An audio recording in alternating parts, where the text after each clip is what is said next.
Hey Matt, thanks for joining us. How you going? Yeah, good, thanks. How are you going, Peter? Yeah, not too bad, thank you. Can you tell us a little bit about yourself, what it is that you do with your life at the moment? Yeah, so what I do with my life at the moment is I'm doing my second year of a ministry apprenticeship at Living Church in City South. So I get to read the Bible with people and do Bible talks and Bible studies and learn more about Jesus alongside other people. But before that, I was a musician and I studied the Qld Con like many of the people here.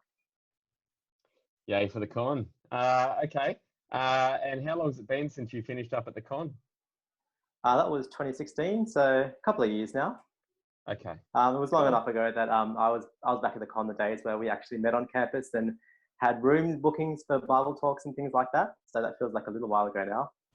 Yeah, that's ancient. So thanks for sharing those distant memories with us.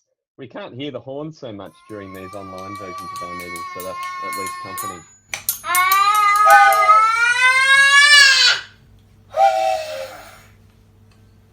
Hey, we're thinking tonight about the topic of suffering and enjoying God amidst suffering or even enjoying suffering. I was going to ask you, how have you been able to look to God amidst suffering in your life? Yeah, so suffering's kind of a weird thing for me, I guess, but probably like a lot of other young people, I don't necessarily feel like I've had an acute experience of suffering.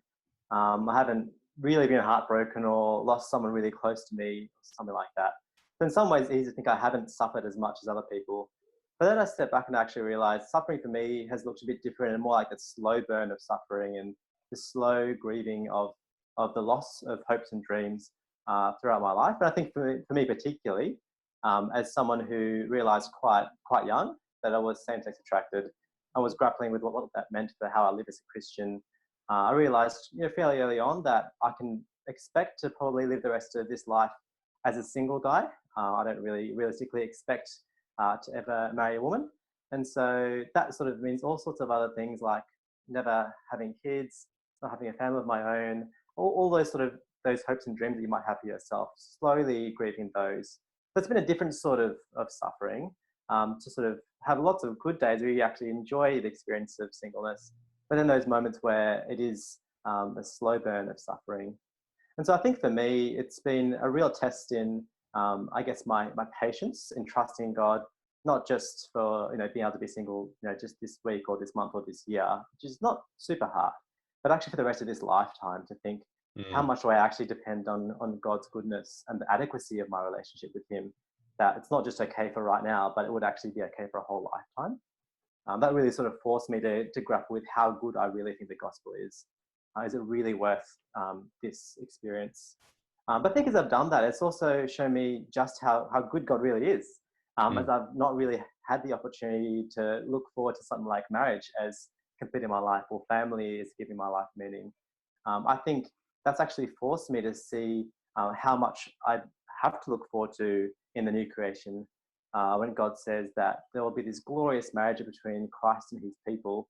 And that's what marriage is all about. It's that big moment that we're looking forward to. So in some ways, I haven't been as distracted by the good things in this life. By suffering the lack of those things actually give me more excitement. And as I feel the lack of that, I actually look forward to that great day in the future even more excitedly because that's the real end game for me. Mm.